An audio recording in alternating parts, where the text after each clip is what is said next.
Thank you. Hey, wow, look at that. Hi. Hello. Thank you very much. Hi. The joke about the podium here is that this was the only non-USB-C compatible podium they could find for me. So as many of you know, I'm an activist with the Electronic Frontier Foundation. Next month, I start my 25th year there. And I know I'm hardly unbiased, but as far as I'm concerned, there is no group anywhere on Earth that does the work of the caliber that EFF does for our digital rights. And I'm an activist there, and so for the past quarter of a century, my job has been fighting something that I call the war on general purpose computing. Now, if you were at 28C3 14 years ago, you may have heard me give a talk with that title. Those are the trenches I have been in with EFF since my very first day on the job. That was a day when I flew to Los Angeles and crashed the inaugural meeting of something called the Broadcast Protection Discussion Group. This was an unholy alliance of tech companies, media companies, broadcasters, and cable operators, and they gathered at the invitation of this lavishly corrupt American congressman, a man called Billy Tozin, who had promised them a new regulation, a rule that would ban the manufacture and sale of digital computers unless they had been damaged to specifications set by that group, specifications for technical measures to block the execution of code that their shareholders did not want to see executed in the wild. Now, that rule was called the broadcast flag, and it actually did pass through the American regulatory system. The Federal Communications Commission passed it as a rule, so we sued the FCC. We overturned the rule. So, thank you. Yeah, it was a good day. So, we won that skirmish, but my friends, I have very bad news, although it's not news that will surprise you. Despite wins like that important one, we have been losing the war on general-purpose computers for the past 25 years. But that's why I've come to Hamburg today, because after decades of throwing myself against a locked door, the door that leads to a new, good internet, one that delivers the technological self-determination of the old, good internet, and the ease of use of Web 2.0 that let our normie friends come and join the party, that door has been unlocked. Today, it is open a crack. I mean, it's open a crack. And here's the weirdest part. The guy who unlocked that door is Donald Trump. Now, he didn't do it on purpose, but thanks to Trump's incontinent belligerence, we are on the cusp of the post-American internet, a new digital nervous system for the 21st century. An internet that we can build together without worrying about America's demands or its priorities. Now, don't get me wrong, I am not happy about Trump or his policies. But as my friend Joey DeVilla likes to say, when life gives you SARS, you make sarsaparilla. The only thing worse than living through all the terror that Trump has unleashed on America and the world would be going through all of that and not salvaging anything of value from it. So that's what I'm here to talk to you about today. The post-American internet that we can wrestle away from Trump's chaos. The post-American internet that is possible because Trump has mobilized new coalition partners to fight on our side. Now, in politics, coalitions are everything. Anytime you see a group of people suddenly make a breakthrough in making a change that they failed to make for years and years, it's a sure bet that they have found coalition partners, new allies who don't want all the same things that they want, but want enough of the same things to fight on their side. And that's where Trump came from. He's at the front of a coalition of billionaires, white nationalists, Christian bigots, authoritarians, conspiratorialists, imperialists, and of course self-described libertarians who've got such a scorching case of low-tax brainworms that they'd vote for Mussolini if he'd take 5 cents off their tax bill. And that's what's got me, yeah. And that's what's got me so excited, is that we've got a new coalition in the war on general-purpose computers. A coalition that includes digital rights activists who've been on the lines for decades, but also now people who want to turn America's tech trillions into billions for their own economy, and national security hawks who are quite rightly worried about digital sovereignty. Now, my thesis here is that this is an unstoppable coalition, which is good news, because for the first time in decades, I think victory is in our grasp. So let me explain. 14 years ago, I stood in front of this group and I talked about the war on general purpose computing. Now, that's my snappy name for the fight, but the boring name that they use in legislatures for this fight is something called anti-circumvention law. Under anti-circumvention law, it is a crime to alter the functioning of a digital product or service unless the manufacturer approves of your modification. And crucially, this is true whether or not your modification violates any other law.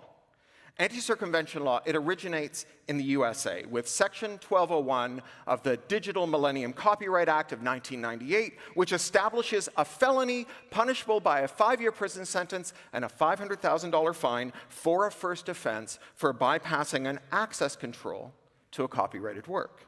So practically speaking, if you design a service or device with even the flimsiest of systems to prevent modification of its application code or its firmware, it is a felony, it is a jailable felony to modify that code or that firmware. It's also a felony to disclose information about how to bypass the access control, which means that pen testers who even describe how they access a device or a system face criminal liability. And so anti-circumvention law allows any manufacturer to trivially turn their product into a no-go zone, criminalizing the act of investigating its defects, criminalizing the act of disclosing its defects, and criminalizing the act of remediating its defects. This is a law that Jay Freeman quite rightly calls felony contempt of business model. Now, anti-circumvention law became the law of the land in America in 1998 when Bill Clinton signed the Digital Millennium Copyright Act. But before you start snickering at those stupid Americans, I want you to know this. Every other country in the world has passed a law just like this one in the years since. Now, here in the EU, we got it through Article 6 of the Copyright Directive in 2001.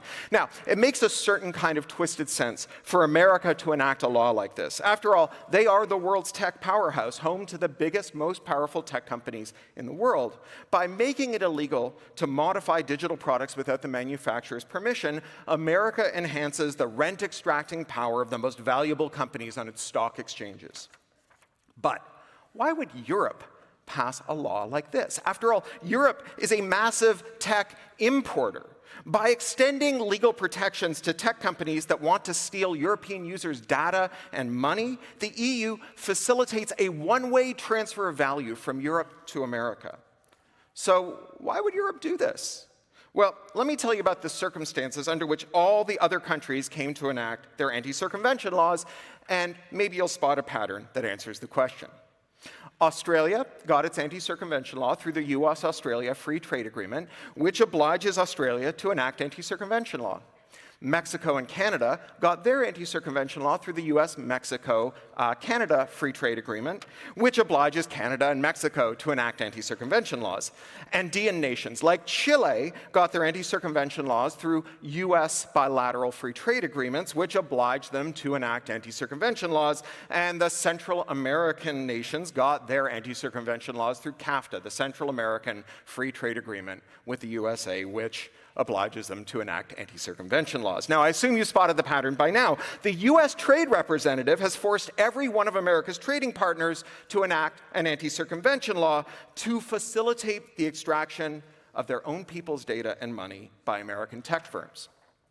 But of course, this only raises a further question. Why would every other country in the world agree to let America steal its people's money and data and block its domestic tech sector from making interoperable products that prevents this theft? Well, here's an anecdote that might unravel the riddle. Many years ago, in the years before Viktor Orban took over Hungary, I used to guest lecture at a PhD program in political science at the Central European University in Budapest. And one summer, after I'd lectured to my students on anti-circumvention law, one of them approached me. Now, they had been the information minister of a Central American country during the CAFTA negotiations. And one day, they'd received a call from the trade negotiator, calling from the CAFTA trade negotiating room. And the negotiator said, "You know how you told me not to give the Americans anti-circumvention law under any circumstances? Well, they've told me they will not take our coffee unless we give them anti-circumvention. And I'm sorry, we just can't lose the US coffee market. Our economy could collapse, so we're going to get anti-circumvention. I'm really sorry. That's it. That's why every government in the world allowed US big tech companies to declare open season on their own people's private data and ready cash. The alternative was tariffs. Well, I don't know if you've heard, but we have tariffs now. I mean, if someone threatens to burn your house down unless you follow their orders, and they burn your house down anyway, you don't have to keep following their orders. Thank you. So, happy Liberation Day? So far, every country in the world has come up with one of two responses to the Trump tariffs. The first one is, give Trump everything he asks for except Greenland, and hope he stops being mad at you. And this has been an absolute failure. Give Trump an inch, he'll take a mile, he'll take fucking Greenland. Capitulation has been a failure. But so has been the other tactic, the retaliatory tariff. Now, that's what we have done in Canada. Like all the best Americans, I am Canadian. And it's a cheap laugh. Our top move has been to levy tariffs on the stuff we import from America, making the things that we buy more expensive. Now, this is a very weird way to punish America. It is like punching yourself in the face as hard as you can and hoping the downstairs neighbor says, ouch. And worse, it's indiscriminate. Why whack some poor farmer in a state that begins and ends with a vowel with tariffs on his soybeans? That guy never did anything bad to Canada. But there is a third possible response to tariffs, one that is just sitting there begging to be tried. What about repealing anti-circumvention law? Now, if you're a technologist or an investor based in a country that repeals its anti-circumvention law, you can go into business making the disenshittificatory products that plug into America's defective tech exports and allow the people who own and use those products to use them in ways that are good for them, even if those ways are bad for the shareholders of the company that made the product. Think of John Deere tractors. When a farmer's John Deere tractor, thank you.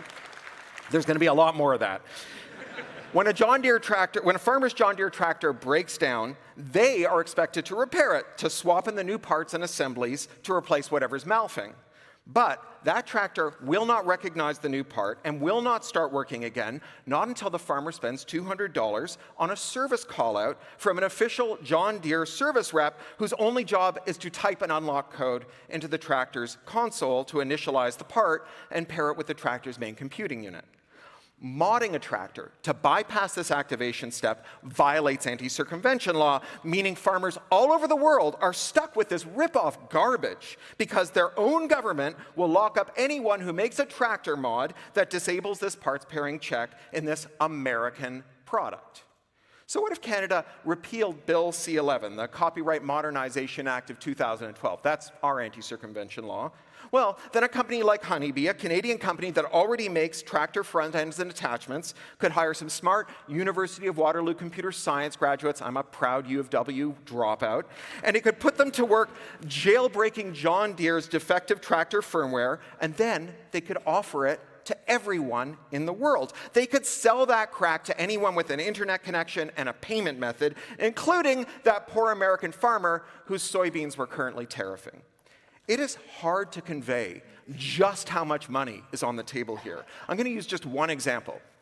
Apple's App Store. Apple forces all app vendors into using its own payment processor and charges them a 30% commission on every euro spent inside of every app.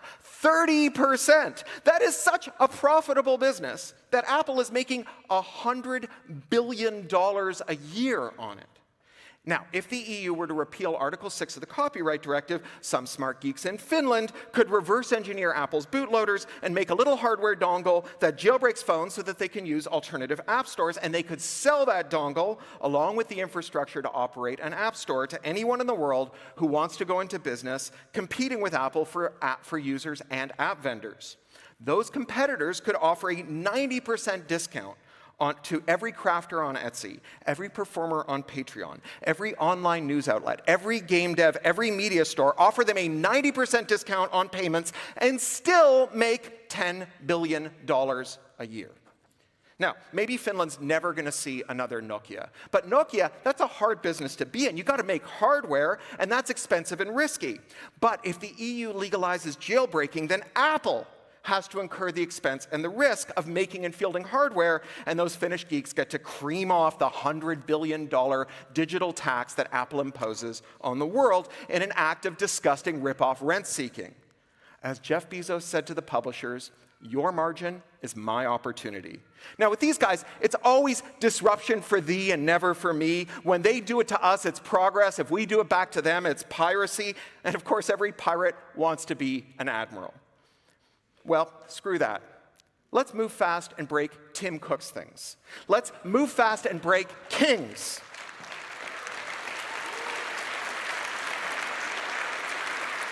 Now, it's funny, I spent 25 years getting my ass kicked by the US Trade Representative, and in my defense, it wasn't a fair fight, but I did develop a kind of grudging respect for the skill with which the USTR had bound the entire world to a system of trade that conferred parochial advantage to America and its tech firms, giving them free rein to loot the world's data and economies. So it has been pretty amazing to watch Trump swiftly and decisively dismantle the global system of trade and destroy the case for the world, continuing to arrange its affairs to protect the interests of America's capital class.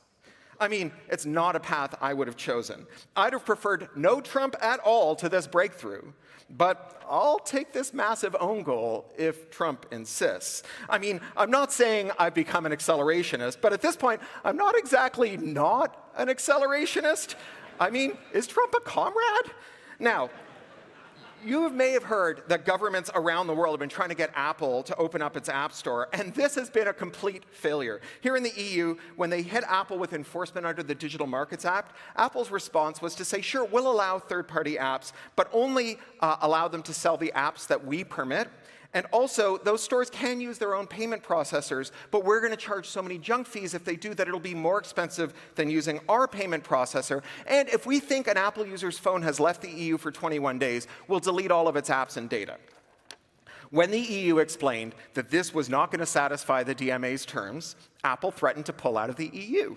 And then, once everyone had finished laughing, Apple filed more than a dozen legal objections to this order, hoping to tie this up in court for a decade the way Google and Meta did with the GDPR. Now, it's not clear whether the EU can force Apple to write code to open up the iOS platform for alternative app stores and payment methods. But there is one thing that the EU can absolutely do with 100% reliability anytime it wants. The EU can decide not to allow Apple to use the EU's courts to shut down European companies that defend European merchants, performers, makers, news outlets, game devs, and creative workers from Apple's ripoff by legalizing jailbreaks. All the EU has to do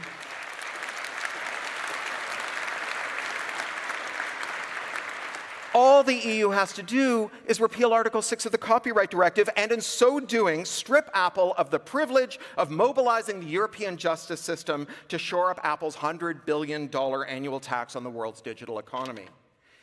The EU company that figures out how to reliably break iPhones will have customers all over the world, including in the USA, where Apple doesn't just use its veto power over which apps can run on your phone to suck 30 cents out of every dollar you spend, but where Apple also uses its control over the platform to strip out apps that protect Apple's customers from Trump's fascist takeover.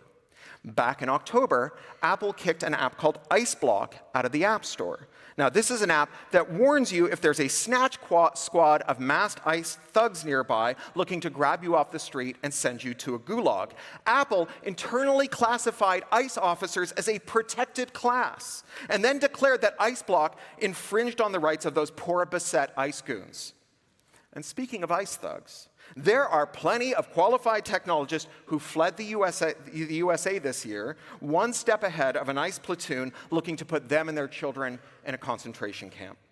These skilled hackers are now living all over the world, joined by investors who would like to back a business whose success will be determined by how awesome its products are, not by how many Trump coins they buy. Apple's margin could be their opportunity. Legalizing jailbreaking, raiding the highest margin lines of business of the most profitable companies in America is a much better response to Trump tariffs than retaliatory tariffs. For one thing, it's a targeted response. Go after big tech's margins, and you're mounting a frontal assault on the businesses whose CEOs each paid $1 million out of their own pocket to sit behind Trump on the inauguration dais. Raiding big tech's margins, it's not an attack on the American people, nor on the small American businesses that are ripped off by big tech. It is a raid on the companies that screw everyday Americans and everyone else in the world. It's a way to make everyone in the world richer at the expense of these rip-off companies. It beats the shit. Thank you. Thank you. It beats the shit out of blowing hundreds of billions of dollars building AI data centers in the hope that someday a sector that has lost nearly $1 trillion shipping defective chatbots will figure out a use for GPUs someday that doesn't start hemorrhaging money the minute they turn them on.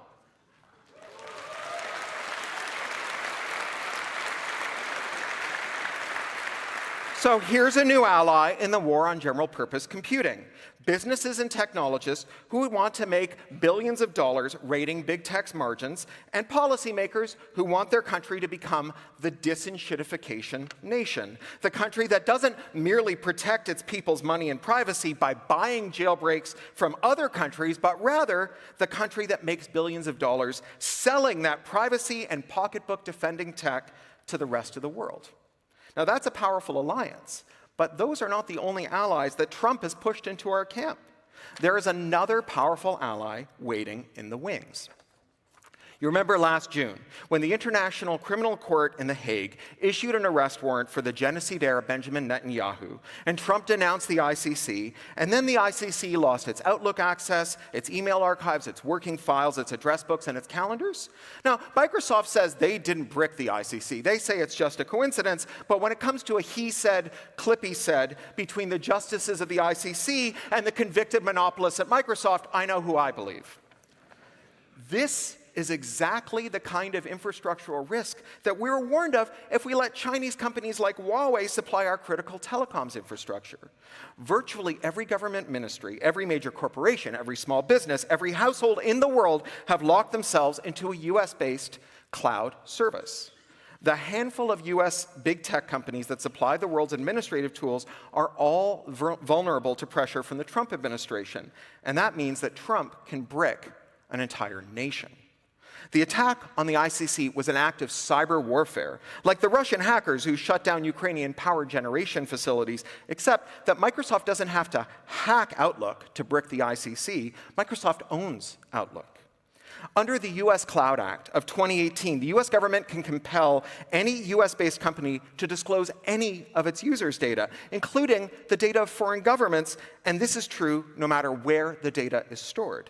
Last July, Anton Carnio, the director of public and legal affairs at Microsoft France, told a French government inquiry that he, quote, couldn't guarantee that Microsoft wouldn't hand sensitive French data over to the US government, even if that data was stored in a European data center.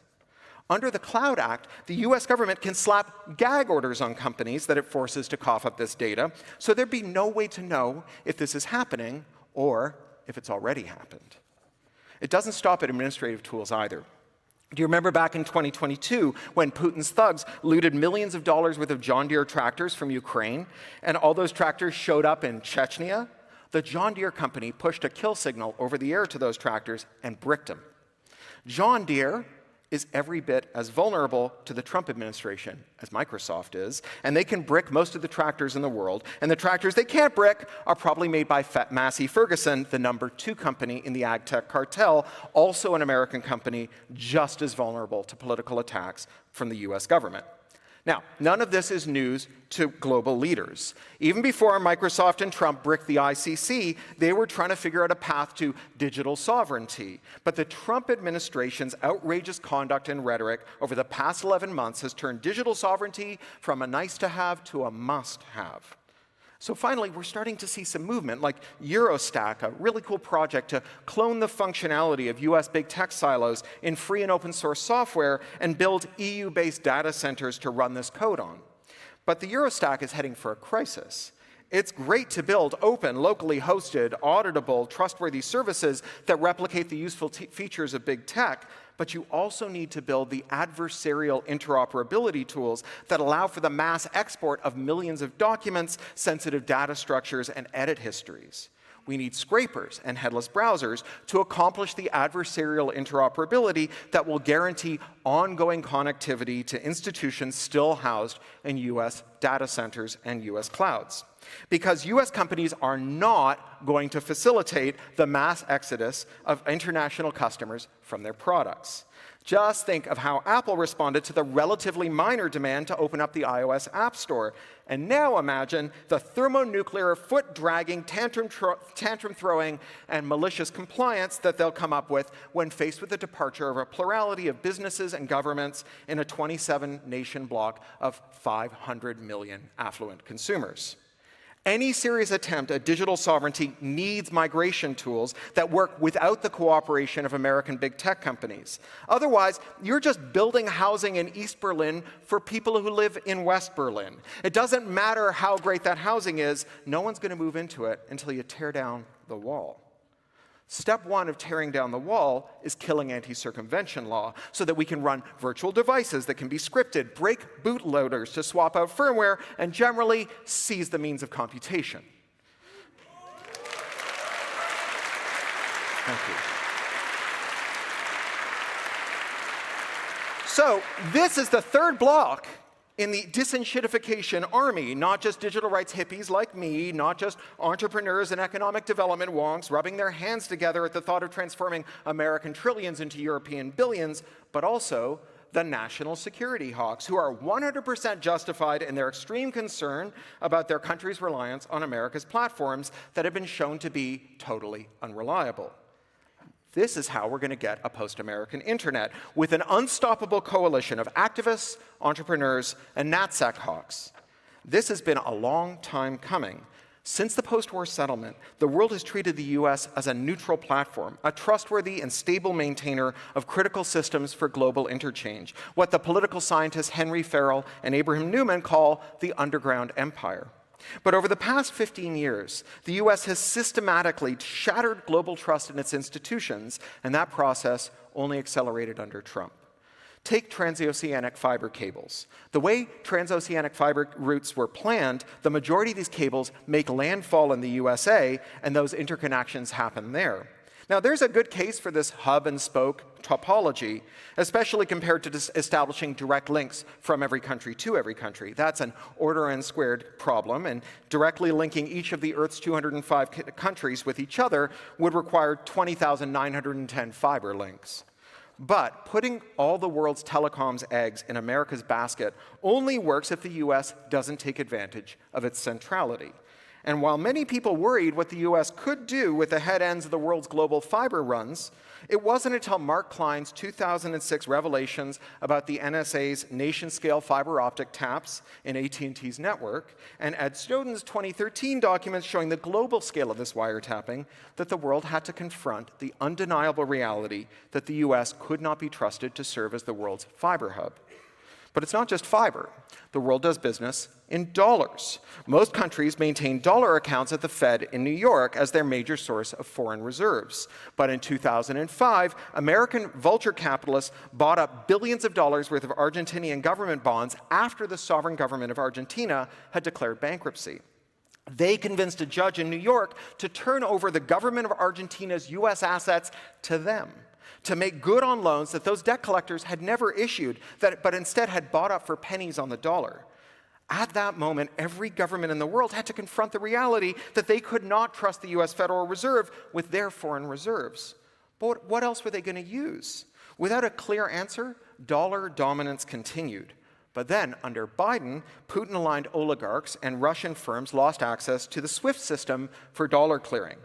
Now, dollar clearing is when goods like oil are priced in dollars, so that buyers only need to find someone who will trade their currency for dollars, which they can then swap for any commodity in the world. Now, again, there's a sound, logical case for dollar clearing. It's just not practical to establish deep, liquid, pairwise trading markets for all of the world's nearly 200 currencies. It's another order n squared problem. But this only works if the dollar is a neutral platform. Once the dollar becomes an instrument of US foreign policy, whether or not you agree with those policies, it's not a neutral platform anymore, and the world has to go looking for an alternative. Now, no one knows what that alternative is going to be, just as no one knows what configuration the world's fiber links are going to end up taking. There are kilometers of new fiber being stretched across the open floor, and countries are trying out some pretty improbable gambits for dollar alternatives, like Ethiopia, which just revalued its national debt in Chinese renminbi.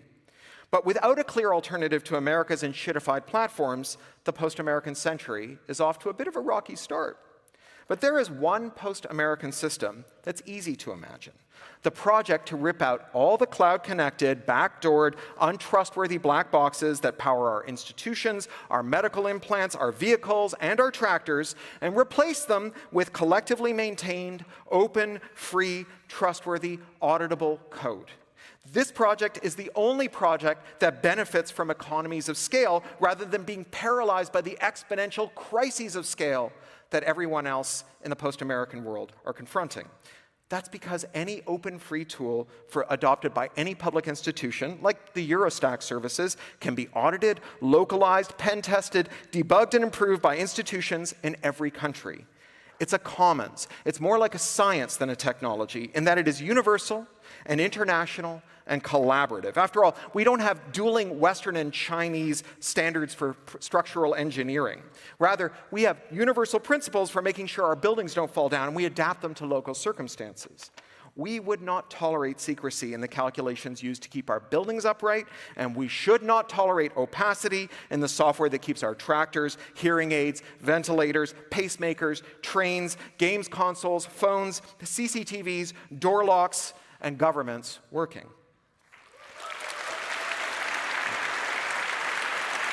Thank you.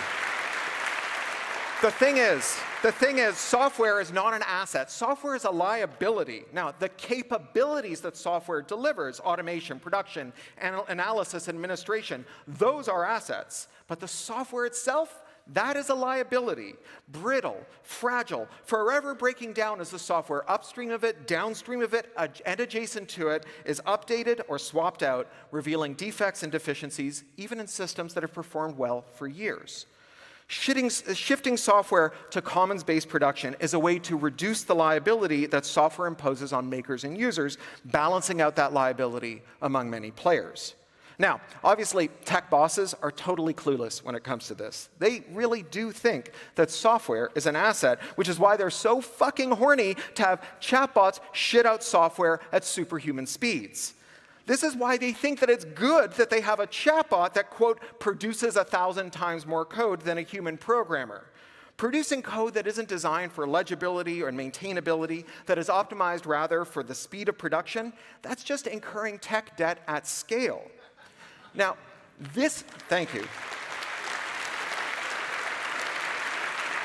This is a neat encapsulation of the entire AI story. The chatbot can't do your job, but an AI salesman can convince your boss to fire you and replace you with a chatbot that can't do your job. Your boss is such an easy mark for a chatbot hustler because your boss hates you.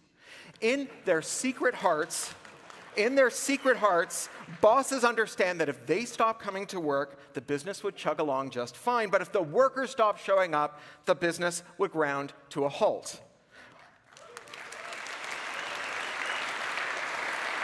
Bosses like to tell themselves that they're in the driver's seat, but really they fear that they are strapped in the back seat playing with a Fisher-Price steering wheel. For them, AI is a way to wire the toy steering wheel directly into the company's drivetrain. It is the realization of the fantasy of a company without workers.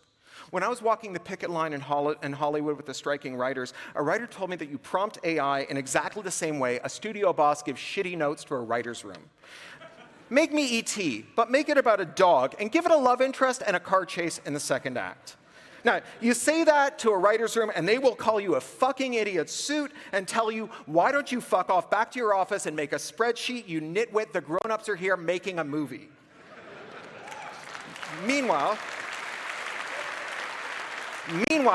if you give that prompt to a chatbot, it will cheerfully shit out a script exactly to your spec. Now, the fact that that script will be terrible and unusable is less important than the prospect of a working life in which no one calls you a fucking idiot suit. AI dangles the promise of a writer's room without writers, a movie without actors, a hospital without nurses, a coding shop without coders. When Mark Zuckerberg went on a podcast and announced that the average American has 3 friends but wants 15 friends, and that he was going to solve this by giving us chatbots, we dunked on him as an out-of-touch billionaire Martian who doesn't understand what friendship is. But the reality is that for Zuck, your friends are a problem. Your friends' interactions with you determine how much time you spend on his platforms, and thus how many revenue-generating ads he gets to show you. Your friends stubbornly refuse to organize their relationships with you to the benefit of Mark Zuckerberg's shareholders. So Mark Zuckerberg's over there in Menlo Park furiously fantasizing about replacing your friends with chatbots because that way he can finally realize the dream of a social network with no socializing.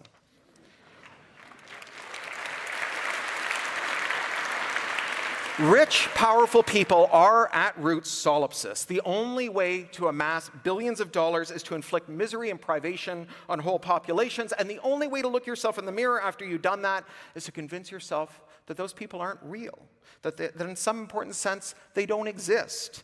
Think of Elon Musk calling everyone who disagrees with him an NPC.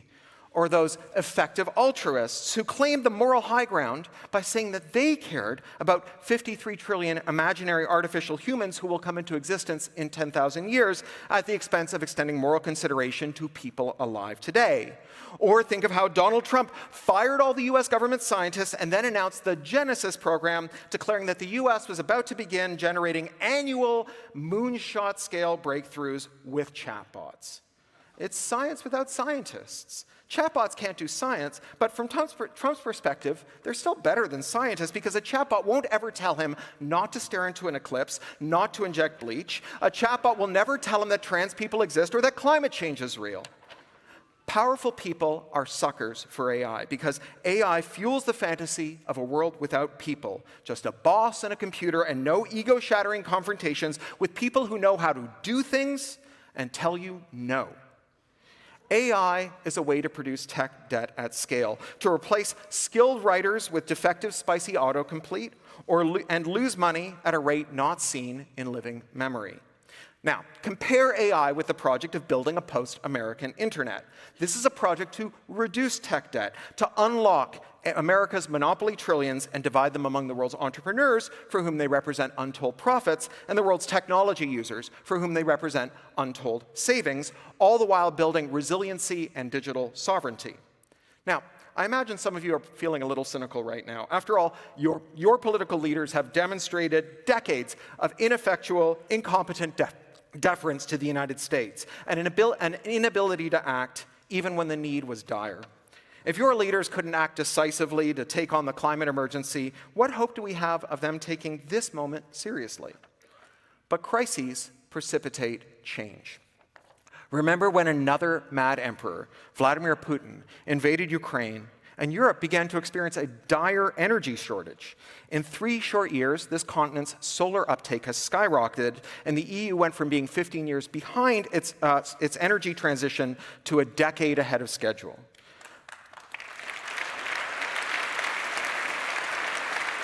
Because when you're shivering in the dark, a lot of fights you didn't think were worth it suddenly become existential battles that you cannot afford to lose. Sure, no one wants to argue with a tedious neighbor who has an aesthetic temper tantrum at the thought of solar panels hanging from their other neighbor's balcony. But when it's winter and there's no Russian gas and you're shivering in the dark, that person can take their aesthetic objection to balcony solar, fold it until it's all corners, and shove it up their ass.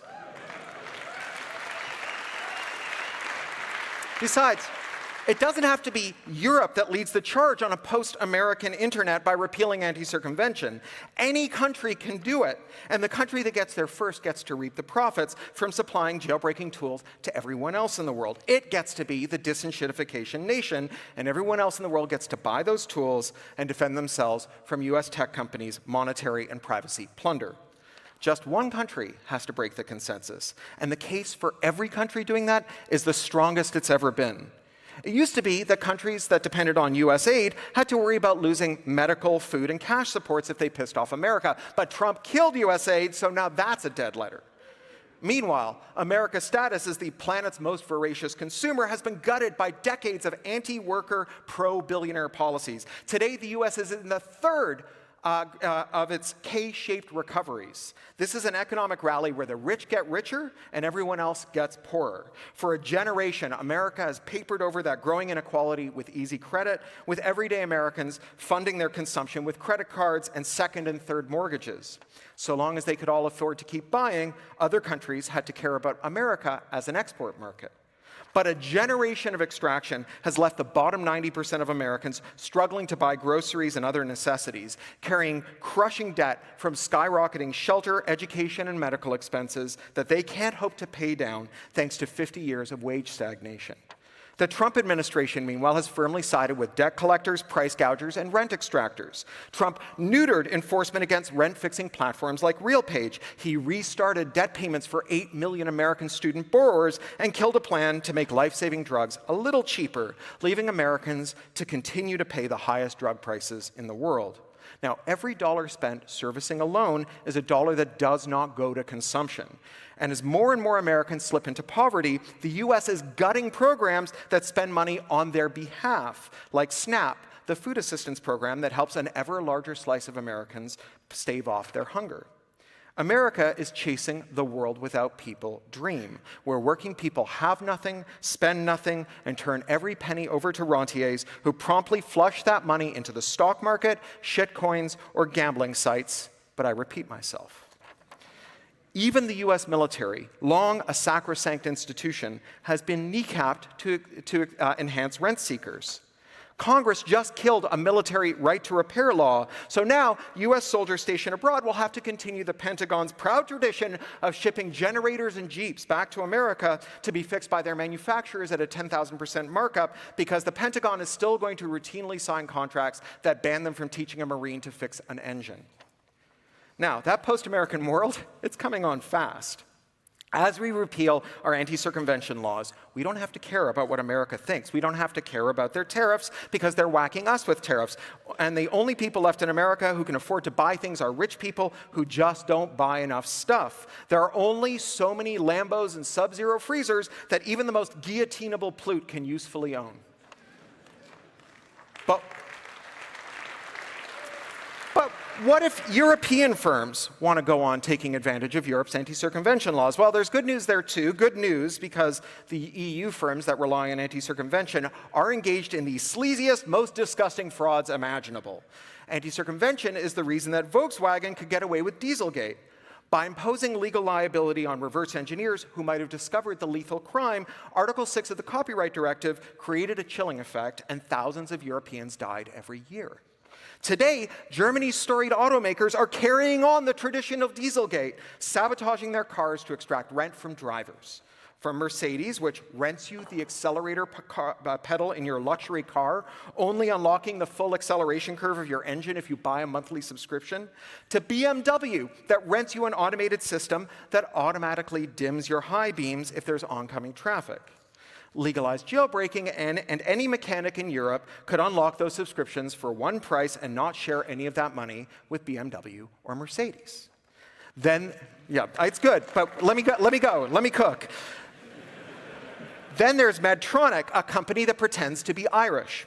Medtronic is the world's largest medtech company, having purchased all of its competitors and then undertaken the largest tax inversion in history, selling itself to an Irish firm in order to magic the profits into a state of untaxable grace floating somewhere over the Irish Sea. Medtronic supplies the world's most widely used ventilators, and it booby-traps them in exactly the same way that John Deere booby-traps its tractors. After a hospital technician puts a new part in a Medtronic ventilator, the ventilator's central computing unit will not recognize the part until it completes a cryptographic handshake, proving that an authorized Medtronic technician was paid hundreds of euros to carry out a repair that the hospital's own technician probably performed. It's just a way to suck hundreds of euros out of hospitals every time a ventilator breaks. Now, this would be bad enough, but during the COVID lockdowns, when every ventilator was desperately needed and the planes weren't flying, there was no way for Medtronic technicians to come and bless the hospital technicians' repairs. It was lethal. It killed people. There's one more European company that relies on anti-circumvention that I want to bring up here because they're all friends of CCC. I'm talking about the Polish train company, Nuwag.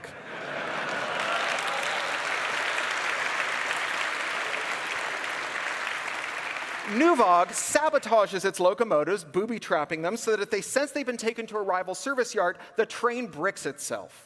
When the train operator calls Nuwag about this mysterious problem, the company helpfully remotes into the locomotive's computers to perform diagnostics, which is just sending an unbricking command to the vehicle for which they charge 20,000 euros. Now, last year, Polish hackers from the security research firm Dragon Sector presented their research on this disgusting racket in this hall, and now they are being sued by Nuwag under anti-circumvention law for making absolutely true disclosures about Nuwag's deliberately defective products. So these are Europe's stakeholders for anti-circumvention law. There's the Dieselgate killers, the car companies who want to rent you your accelerator and your high beams, the medtech giant that bricked all the ventilators in the world during COVID, and the company that tied Poland to the train tracks. Now, I relish the opportunity to fight these bastards in Brussels as they show up and cry, "Won't someone think of the poor train saboteurs?" The enshittification of technology, the decay of the platforms and systems we rely on, has many causes. The collapse of competition, regulatory capture, the smashing of the power of tech workers, but most of all, enshittification is the result of anti-circumvention law's ban on interoperability. By blocking interop, by declaring war on the general-purpose computer, our policymakers created an enshittigenic environment that rewarded companies for being shitty and ushered in the enshitticene, the era in which everything turns to shit.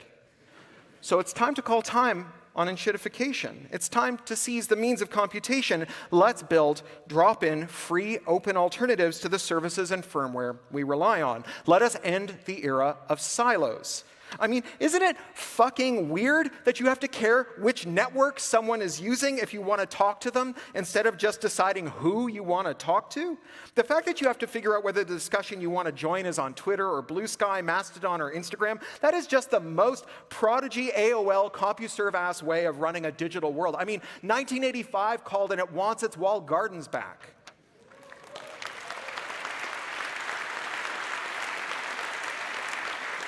Powerful allies are joining our side in the war on general-purpose computation. It's not just people like us who've been fighting this for the whole goddamn century, but also countries that want to convert America's tech-hoarded billions into fuel for a single-use rocket to boost their national tech sector into a stable orbit. And it's the national security hawks who are worried about Trump bricking their ministries or their tractors, but who are also worried, with just cause, about Xi Jinping bricking their solar panels or their batteries. Because after all, the post-American internet, it's also a post-Chinese internet. Nothing should be designed to be field updatable without the user's permission. Nothing critical should be a black box. Now, like I said at the start of this talk, I've been doing this work for 24 years at the Electronic Frontier Foundation, throwing myself at a door that was double locked and deadbolted, and now that door is open a crack, and goddammit, I am hopeful. Not optimistic. Fuck optimism. Optimism is the idea that things will get better no matter what we do. I know what we do matters. Hope is the belief that we can improve things, even in small ways, and that we will then ascend a gradient towards the world that we want and attain higher vantage points from which new courses of action, invisible to us here at this lower elevation, will be revealed. Hope is a discipline. It requires that you not give in to despair. So I'm here to tell you, don't despair.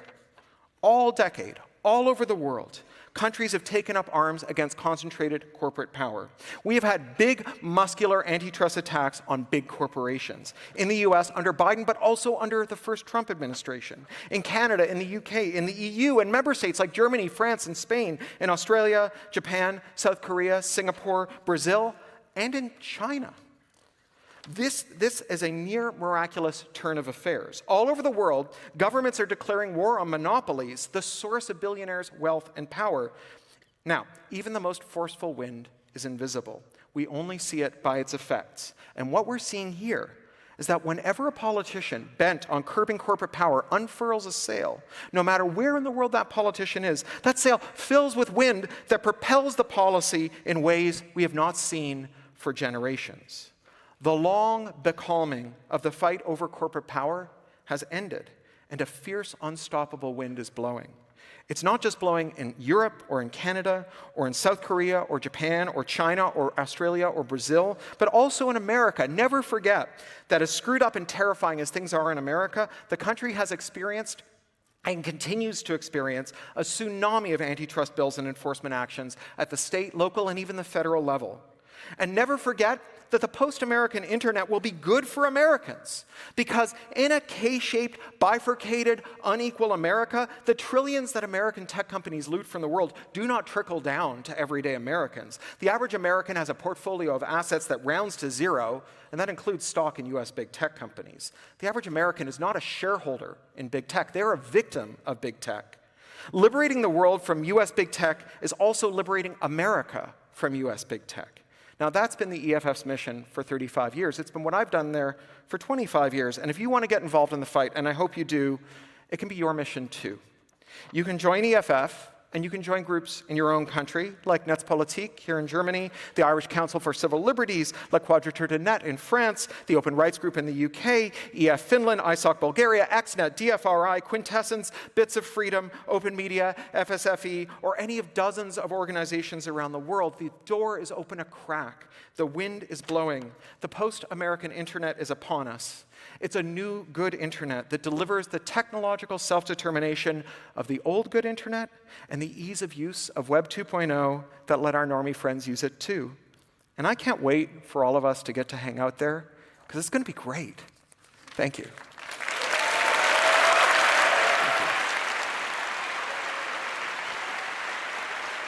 Thanks.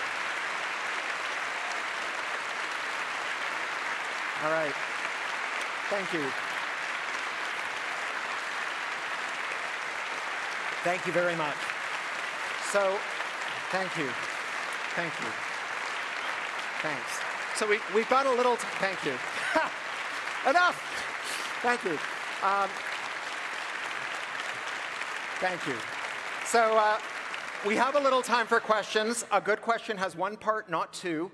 It's not more of a comment than a question. And almost without exception, it's not about AI. All right, Thomas, I'll let you run the Q&A. Thank you, Corey, so much. So we do have time for questions. Let's start over there, microphone number one. Hi, thank you so much for here. So I wondered, how do we convince governments like in Germany that where we rely so much on export in our country and also on import of technology in general? Yeah, so how do you convince the German government where you rely so much on exporting things to America and rely also on importing technology from around the world? Well, I think I've just laid out the arguments, right? You have to make them, but I mean, America's capacity to consume is in free fall. It's really the case that consumer spending consists almost entirely of the top decile of income earners. They just don't buy enough stuff, right? That's one of the reasons we have an asset bubble, is because there's not enough places for people to put the money they've stolen from all the rest of us. And so how many Mercedes can, some guy in Palo Alto buy? Like, it's just, eventually you just run out, right? So consumption is tapping out in the US. It's one of the sources of secular stagnation. And then as to imports, it is a bug and not a feature that Europe is importing technology from America. You just say, how would you like your ministry to be bricked the way the ICC was? It's time to get away from it. Yeah. Microphone number three. Hi, Corey. Thank you for the talk, and thank you for everything you do. I wanted to ask you about the jailbreaking, to be a little bit of a devil's advocate. Should we jailbreak our grandparents' iPhones? Should we jailbreak our grandparents' iPhones? The average consumer, should we do it? Is it unsafe? I see. Yeah, should we jailbreak for our normie friends? Yeah. So I think if it's not legal, it's putting them in risks they might not understand, although it might be the right thing to do sometimes. my experience of people who are not technical is that they're very motivated to figure out how to do things with technology the manufacturer didn't intend when it is to their benefit. And generally, people who have less money, which also correlates with being non-technical, really want to do things that the manufacturer doesn't want because they're the ones who are the easy pickings for the manufacturers. So the first person I ever met who had a phone with 2 SIMs in it was a minimum wage worker at my daughter's nursery in East London because they wanted to get the plan from the carrier that gave them unlimited texting to their 7 friends, and they want to get the other plan from the other carrier that gave them unlimited calling. And for them, figuring out how to put 2 SIMs in a phone was absolutely worth it for the savings because it wasn't a nice to have, it was a must have. They just couldn't afford to talk to their friends unless they could do this. And so it was a powerful motivator. I think that what you get if you formalize jailbreaking, because there's jailbreaks for all this stuff. I mean, you can jailbreak an iOS device. We all know about Checkmate, 8 generations of iOS devices that have been unpatchably broken, right? You can jailbreak a tractor. There's blobs floating around that are just like John Deere tractor firmware that if you want to, pick up that dirty needle you found on the street and stick it in your arm, by all means, right? But what we don't have is like a reliable supply chain with named parties who have insurance and are subject to regulation in a stable country where we can call them up and say, you just bricked my tractor with your third-party firmware, you bricked my phone or whatever. That's the thing that I think makes this doable and usable. And I think that you can imagine a supply chain that goes like, okay, you've got a company that buys every printer as it comes off the line, flashes it with every firmware mod as it comes over the air, and then keeps an up-to-date set of jailbreaks that they sell for 25 euros a month to people sitting at the back of the dry cleaner or the news agent with a folding table who will jailbreak your printer for 15 euros and then sell you refillable ink cartridges, right? And so that's what the supply chain looks like. It's not like the person on the front line necessarily has to be super technical. They just have to have a toll-free number they call when the jailbreak's not working and that their customers can call if there's an over-the-air update that breaks the jailbreak. Microphone number 1. To add to your comment about Medtronic during the COVID lockdowns, it was also found that you could jailbreak their very inexpensive CPAP machines to turn them into ventilators. Yeah. And there were millions of these all around the country, but Medtronic would not enable that. Yeah. They claimed that there was a medical certification reason for doing so. Sure. But should that exemption exist, or is that just marketing? I don't know if it, look, a lot of people did a lot of things during lockdown that weren't formally permitted under the regulatory system. And generally, if they help people, we assumed a state of exception and kind of let them get away with it. I think, this is like the worst of all possible worlds. You have a company that is both incredibly risk averse and refuses to do things that might save people, and that dominates everything and is incredibly abusive and locks things down so that everything not forbidden is mandatory. I mean, what an awful, you wouldn't want anyone to be in charge of the world's medical technology, but especially not those people. Signal Angel, do we have questions from the internet? We have a question from the internet.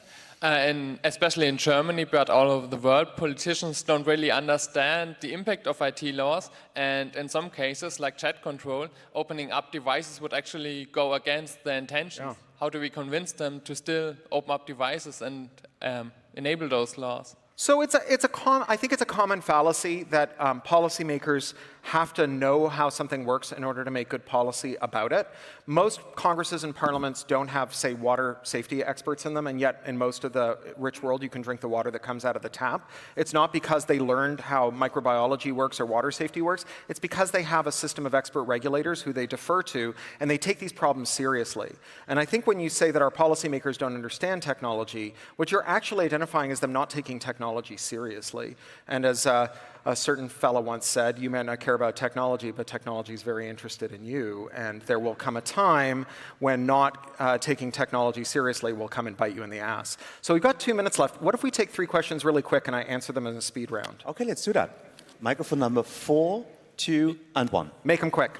Yeah, like in 2022 on the Blockchain Socialist podcast, you've been asked about Tornado Cash privacy protocol and it being sanctioned and its founders being persecuted. And you quite expectedly said that code is speech and we should only prosecute the application.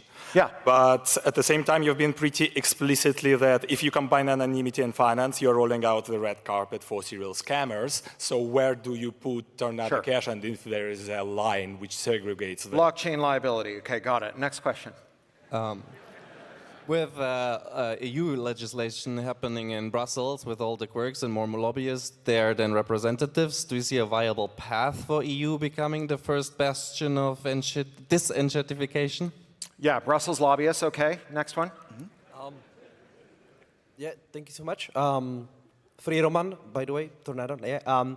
How do you respond to the thing about safety? Like when I try to hack my Toyota, and in US you can do it. In EU there is a safety law. Product safety. Got it. Yes. Okay. So, blockchain liability, actual facilitation of a crime where you knowingly participate in it. You form a conspiracy. I think that is fair game. I think making a general purpose tool that gets abused.